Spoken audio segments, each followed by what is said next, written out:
को कुर्सी पर बैठी थी, मेज पर कॉफ़ी पीते पीते और सामने बाबा को देखते देखते याद आया कि आज बाबा कितने आगे तक ले आए। मैं सुरीली, मेरा नाम बहुत अलग है जो मेरे माता पिता ने रखा था, लेकिन अब मुझे लगता है कि हर एक चीज़ बाबा की मर्ज़ी से होती है।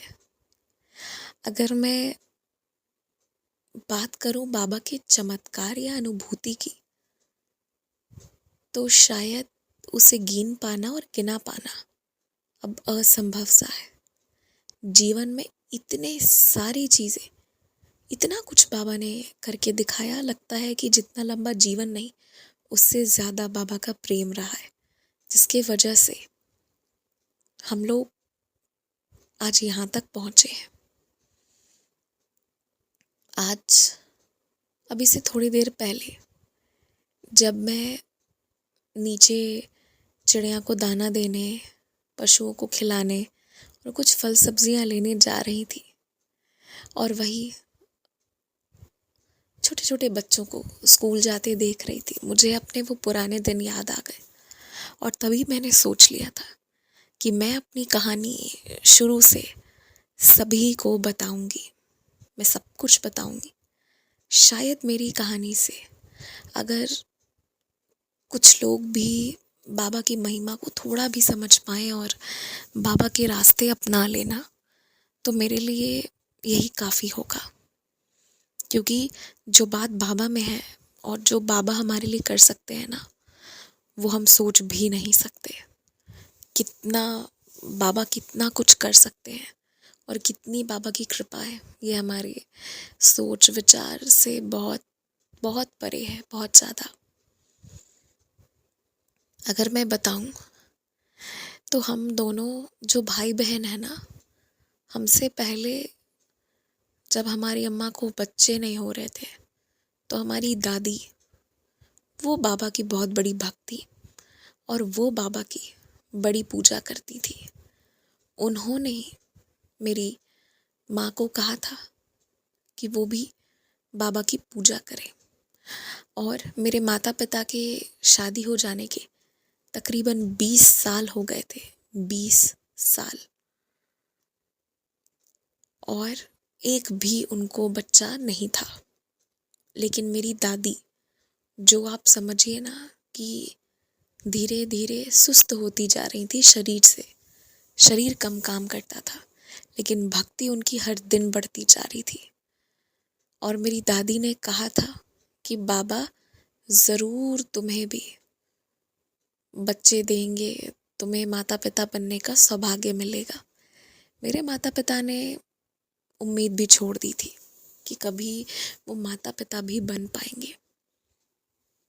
बस आप ये समझिए कि उन दिनों ना मेरी दादी का इतना भरोसा था और समय समय पर इन लोगों को शिरडी भेज देती थी। बस यही अच्छा था कि मेरे माता पिता आ जाते थे शिरडी। बाकी एक समय के बाद बाबा के पास जाना तो उन्हें अच्छा लगता था, लेकिन बच्चे होंगे इस चीज़ को लेकर कभी भी भरोसा नहीं था, कभी नहीं था।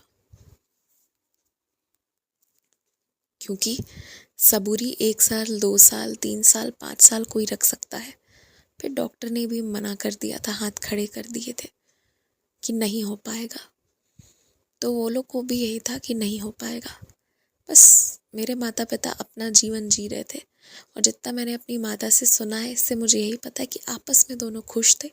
और उन्होंने मान लिया था कि उन्हें कोई संपत्ति अर्जित नहीं करना, कुछ नहीं करना, जो है बस उसी का देखभाल करना है, क्योंकि उनके आगे उनका कोई वंश ही नहीं है। लेकिन आपको ये भी जानकर हैरानी होगी कि मेरे माता पिता को पहली बार इस बात का ज्ञान होना कि वो माता पिता बनेंगे, ये भी उनको शिरडी में ही हुआ था, वो भी बाबा के दर्शन के तुरंत बाद। जैसे ही मेरी माँ बाहर निकली, उन्हें उल्टियाँ होने लगी और फिर तुरंत उन्हें, मतलब कुछ ही 1 घंटे 2 घंटे में वहीं पर मालूम हुआ कि ऐसी ऐसी बात है।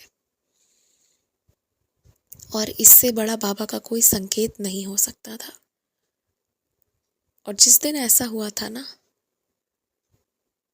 आप समझिए कि मेरी दादी उस दिन बहुत निश्चिंत हो गई थी। ऐसा लगा कि अब उनकी ना जीत हो गई है।